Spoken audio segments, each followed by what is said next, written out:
क्या आशा लगाकर योगी जी से मिलने आए थे? मिलने आए तो कोई सहारा, हाँ? कोई सहारा मिल जाए। हाँ। अभी तक कोई सहारा नहीं मिला। रोइए नहीं दादा, रोइए नहीं।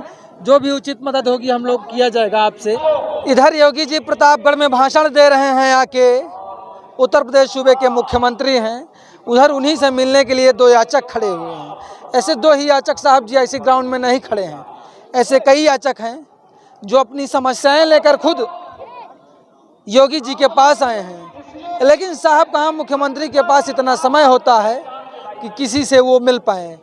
लेकिन जिस जिले में आते हैं ऐसी कोई सुविधा भी नहीं बनाई जाती जन सेवा केंद्र की तरह, ताकि इनकी समस्याएं जो हैं वो व्यापक स्तर पर पहुंचाई जा सकें। साहब ये भी नहीं हो पाता है। ऐसे ही आशापुर अड़गवा से हैं। इनके गांव में आज से 1-1.5 महीने पहले आग लग जाती है। 12 अप्रैल को पूरा घर जलकर राख हो जाता है। खाने को कुछ नहीं है। जेवरात से लेकर धन तक, गल्ला तक सब कुछ जलकर राख हो चुका है। लेकिन दर दर की ठोकरें खा रहे हैं। तहसीलदार साहब को फ़ोन लगाना चाहा लेखपाल जी को, तो उनके फ़ोन स्विच ऑफ आ रहे हैं। शायद योगी जी के मीटिंग में ना आए हों, या दोपहर का समय है, ठंडा माहौल है, गर्म माहौल है, तो वहाँ तकिया लगा के सो ना रहे हों। लेकिन जनहित में समस्या कौन उठाएगा साहब? ये बताइए काका जी, कितने दिन से लगातार घूम रहे हैं? आज 15-20 दिन हो गया। क्या आशा लगाकर योगी जी से मिलने आए थे? मिलने आए तो कोई सहारा, हाँ? कोई सहारा मिल जाए। हाँ। अभी तक कोई सहारा नहीं मिला। रोइए नहीं दादा, रोइए नहीं। जो भी उचित मदद होगी हम लोग किया जाएगा आपसे। लेकिन ये बताइए, क्या आस लगाकर योगी जी के पास आए हैं? रहने का कुछ ठिकाना बन जाता, बच्चों का गुजारा हो जाता। हाँ। यही आशा लगाए हैं। अच्छा, ये अधिकारियों के पास गए थे कि नहीं? किसी अधिकारी के पास इसको लेकर? लेखपाल के पास भी गया, तहसीलदार के पास भी गया। हाँ। तहसीलदार कहता है कि लेखपाल के पास जाओ, लेखपाल कहता है कानूनगो के पास जाओ। वहाँ जाने के बाद उनको न नंबर है, दर के भटकते हैं। अच्छा, जाए तो जाए कहाँ साहब? तहसीलदार के पास जाएं, कानूनगो के पास जाएं, लेखपाल के पास जाएं, या डीएम साहब के पास जाएं, या एसडीएम साहब के पास जाएं, कहाँ दर भटके हैं। तो सोचे कि आज योगी जी के पास आ जाएं। अगर प्रतापगढ़ आ रहे हैं तो उन्हीं से मुखातिब हो जाएं, शायद इनकी समस्या दूर हो जाए। का दादा यही सोच के आए हैं ना? हाँ जी, हाँ। यही वो करके आए हैं। कि कितने बजे निकले दादाजी? 11 बजे के आए हैं। 11 बजे के आए हैं।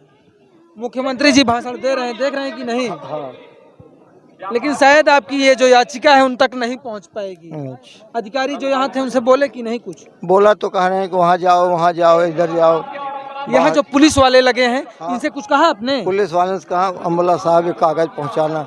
बोले वहाँ तक कहाँ जाओगे? अच्छा, वहाँ तक जाने का कोई रास्ता नहीं। वहाँ तक जाने का कोई रास्ता नहीं है। कहें कि यहाँ तो प्रचार के लिए आए हैं, आपको जाना है तो लखनऊ जाओ। उनके जनता दरबार में वहीं पेश करो। अच्छा, कुछ खाओ के निकले थे कि दादाजी? नहीं, चाय पी के निकले थे। चाय पी के निकले हैं साहब। रोइए नहीं दादाजी, दोपहर के 2 बज चुके हैं, शायद 2 से 3 बजने वाले हैं। चाय पी के निकले हैं केवल फरियाद लगाने के लिए। 4 बजने वाला है ना चाचा? 3:40-3:50 के बीच में हो रहा है साहब समय। सुबह चाय पी के निकले हैं एक फरियाद लेके कि शायद योगी जी सुन लें, जो कि कहते हैं कि ना तो हमारे यहाँ भ्रष्टाचार है, और जो गरीब तबके के लोग हैं उनकी सुनवाई समय पे हो जाती है। लेकिन कहाँ होती है साहब? कहाँ है रामराज साहब? देखिए, उड़ी घर की छत, जान बचाकर भागे, घंटों प्रयास के बाद आग पर पाया जा सका काबू। लीकेज से सिलेंडर फटा, 2 घर जलकर राख। दर भटक रहे हैं साहब। 12 अप्रैल की घटना है, बुधवार का दिन था। पूरा अफरा तफरी का माहौल है। दैनिक जागरण के पेपर में छपा है, अमर उजाला में भी है, दैनिक जागरण में, हिंदुस्तान में भी है। हर पेपर की अखबार में सुर्खियां तो बन जाती हैं। लोग संतावना देने के लिए। हाँ दादाजी, क्या? पब्लिक न्यूज में भी आया था। 4-5 दिन लगातार कोई सुनवाई नहीं। हाँ, अभी तक कोई सुनवाई नहीं है। क्या लगता है काका जी, भ्रष्टाचार है कि नहीं लगता है? अगर भ्रष्टाचार ना होता तो शायद आपका काम हो जाता ना। अब गरीब की कहीं सुनवाई नहीं, क्या बता सकते हैं हम? क्या योगी जी से मांग करना चाहेंगे? योगी जी से यही मांग है कि यहाँ के मुख्यमंत्री हैं, गरीब को सहारा दें। जो भी मदद कर सकें। जो भी मदद मिले वो आपको मिल ही जाए ना। हाँ। लेकिन दादा कोई बुराई कैसे कर सकता है जब जिसके छत ना हो सर पे, वो कैसे करेगा? आप बताइए, थोड़ा सा इधर आ जाइए, यहाँ जाइए, यहाँ जाइए आप। एक मिनट सुनिए, हाँ आ जाइए। अधिकारियों की गलती है ना साहब। हम कह रहे हैं इनकी घटना क्यों नहीं सुनी जा रही है भाई? हाँ पेपर में हो गया, सब जगह चल रहा है इनका। आज सुबह भी आए बेचारे, आज थे, क्यों नहीं इनकी सुनाई हो रही बताइए आप? अच्छा। ये बेचारे बोल नहीं पा रहे हैं। हाँ, कुछ खाए नहीं है, सुबह से चाय पी निकले हैं। बताइए। चलिए चाचा जी, पहले तो हम आप कुछ खाएंगे, ठीक है?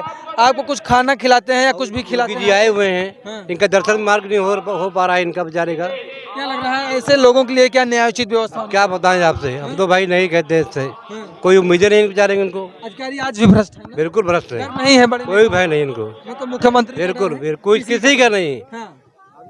मनमानी कर रहे हैं वो लोग तो भाई, अधिकारी खुलेआम भ्रष्टाचार। खुले आम। क्या लगता है? बताइए। बिल्कुल, हम लोग भी पत्रकारिता से जुड़े हैं और मैं आपको बता रहा हूँ, आज मैं ऑटो से आ रहा था और उतरने के बाद मैं बता रहा हूँ कि 2 होमगार्ड थे, पैसा तक टेम्पू वालों को नहीं दिए। अच्छा। यह स्थिति हो गई है और हम लोग, एक गरीब आज रो रहा है।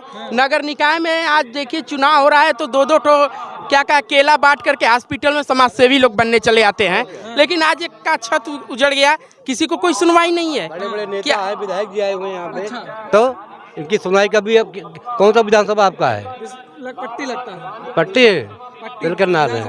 अच्छा, राम सिंह जी हैं आपके यहाँ? नहीं भैया, राम सिंह नहीं है, राम सिंह पटेल है आपके यहाँ। उनसे आपने कोई अर्जी लगाई? पटेल आए थे सोंडे मऊ में, लेकिन वहाँ मैंने गया, लेकिन वहाँ कोई बोले मैं तो स्कूल के उसमें आए हैं, यहाँ टाइम नहीं है। जिस पर्पज से आते हैं सिर्फ नेता वही पर्पज लेके काम करते हैं। चुनाव के प्रचार में आएंगे तो चुनाव का प्रचार करेंगे, विद्यालय के इनॉग्रेशन में आएंगे तो उसका काम करेंगे, लेकिन जो जनता जनार्दन वहाँ तक पहुँचाती है कि आप विद्यालय में जाइए, इनॉग्रेशन करिए, आप यहाँ जाके बड़ा बड़ा भाषण दीजिए, जो आपको गांव से लेकर सदन तक पहुँचाते हैं, उनकी सुनवाई कहीं नहीं होती है साहब। हम लोग तो भटक रहे हैं। योगी जी ऐसे न जाने कितने फरियादी भटक रहे हैं, आपसे मिलना चाहते हैं। ब्राह्मण समाज के बेचारे हैं। ब्राह्मण है बेचारे, इनकी गलती है। हाँ, क्या करेंगे?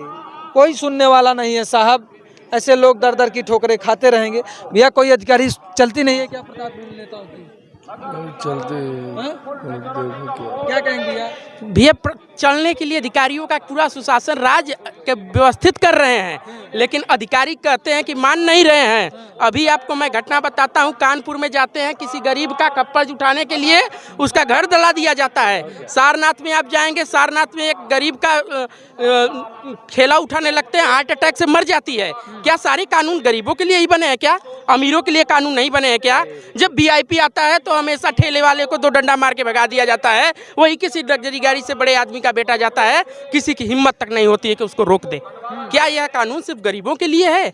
आज ये आंसू सिर्फ इनकी आंसू नहीं है, यह एक हर उस गरीब की आंसू है जो आज इनके त्रस्त से, सरकार से और नौकरशाही से त्रस्त है। यह बात आप नोट कर लीजिए। अच्छा, अधिकारियों की सुनी, अधिकारी सुनते नहीं है, नेता अधिकारी सुनते नहीं हैं, किसी की नहीं चाहे सुनते। अगर आप कहेंगे, आवाज उठाएंगे, कल आप पर बुलडोजर चला देंगे। अच्छा, हाँ, यही नियम चल रहा है आज के दौर में, यही नियम चल रहा है। लेकिन किसी गरीब की सुनी नहीं जाती है साहब। वो दर दर भटकते हैं, तहसीलदार से लेकर लेखपाल तक। प्रधान जी वगैरह मदद कर रहे हैं दादा? हाँ, प्रधान जी कर रहे हैं। हाँ, प्रधान जी अपना पूरा, प्रधान जी ने पूरा गांव हमें मदद दे रहा, राशन पानी हर चीज़ का। योगी जी राम राज्य है तो सुदृढ़ रूप से चलाइए ना, क्योंकि ऐसे न जाने कितने फरियादी आपसे मिलने के लिए प्रतापगढ़ आए हुए हैं। इनकी छोटी सी मदद की जाए साहब, क्योंकि दर दर भटक रहे हैं, छत नहीं है, सब कुछ जल कर राख हो चुका है, सुबह से कुछ खाए नहीं है। तो चलिए इनका मदद कैसे हो सकता है, आप सभी ज़रूर एक बार कमेंट सेक्शन में बताइए। जो भी इनके पास आस पड़ोस क्षेत्र से आते हों, इनकी थोड़ा बहुत घर आकर मदद करें। काका जी से, काका जी पूरा पता एक बार बता दीजिए अपना। आशापुर अटगवा, राजकिशोर पांडे। हाँ, चलिए आप सभी हमारे साथ जुड़े, आप सभी का बहुत बहुत धन्यवाद। देखते रहिए अल्लाह बोल प्राइम। कैमरामैन धर्मेंद्र के साथ मैं तुल तिवारी। जय हिंद, जय भारत।